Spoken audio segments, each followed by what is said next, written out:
The history of Ravens, how it all began. It all started on one fine Saturday afternoon. Papa Bibbs, Raven, and Ate Janine were planning a simple movie night. Something we'd done a few times before, but this time I thought, why not try something different? Instead of using the usual store-bought bread we always paired with our snacks, I decided to bake my own dough from scratch. Para maiba lang. So off I went to buy ingredients. Nothing fancy, just the basics. I used ordinary flour and started mixing the dough with my bare hands. No mixer, no fancy equipment. Just me and a little kitchen ambition. I ended up making 20 pieces of homemade pizza dough. Since your mom, she here loves to post all her life updates, alam nyo na, I shared the whole thing on social media. I didn't expect much. Just wanted to document the fun of it all. But to my surprise, people started noticing. May mga nagme-message, nagtatanong, pwede bang umorder? So I thought, why not? I sold a few pieces, then a few more, and just like that, Ravens was born. Not from a business plan or a big launch, but from one cozy movie night and a craving for something homemade and different. As the orders kept coming, I realized that making dough by my hand wasn't sustainable.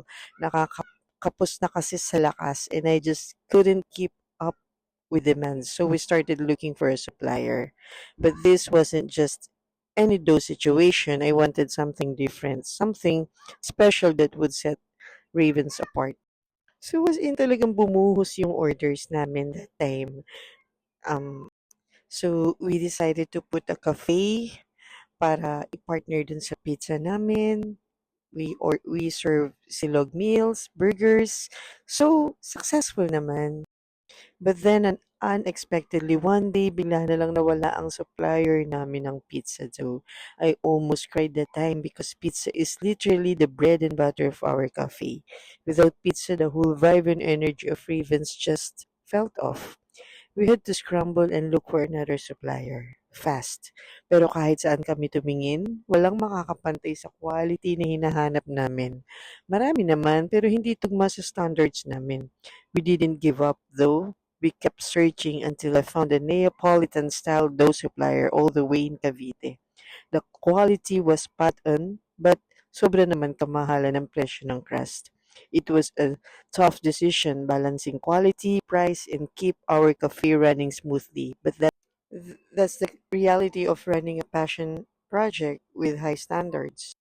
We were left without our usual dough supply. It was a huge shock to the system. We scrambled to find alternatives that could match the quality of dough we had grown accustomed to. After scouring different suppliers, we found one that seemed promising, but the price was ridiculously high. We couldn't afford to increase the price of our pizzas, though. We had always prided ourselves on offering delicious pizza at a very affordable price. We thought about it for a while and realized that continuing to buy expensive dough just wasn't sustainable for us. It felt like we were constantly throwing money down the drain. It didn't make sense financially. That's when we came with a bold decision. Instead of relying on an external supplier, we would learn to make our own dough. We knew it would be a big investment of both time and money, but we were determined. We purchased the machines we would need, including mixers, dough sheeters, and other essentials. It wasn't easy. There were so many variables to consider: the texture, the consistency, the fermentation time, and everything in between. We spent hours researching the best techniques, testing different flour blends, and experimenting with rising times until we finally found the perfect dough. There were moments when we doubted ourselves, especially when we batches didn't turn out as expected, but we stuck with it. Slowly but surely, we honed our dough making process, and once we got it right, we could finally say we've got this. Not only did we regain control over the quality of our pizzas, but we also learned. So we made a tough decision. We closed the cafe's dining area and decided to focus on what we truly loved and what we made Ravens our pizza. That's when we had an idea.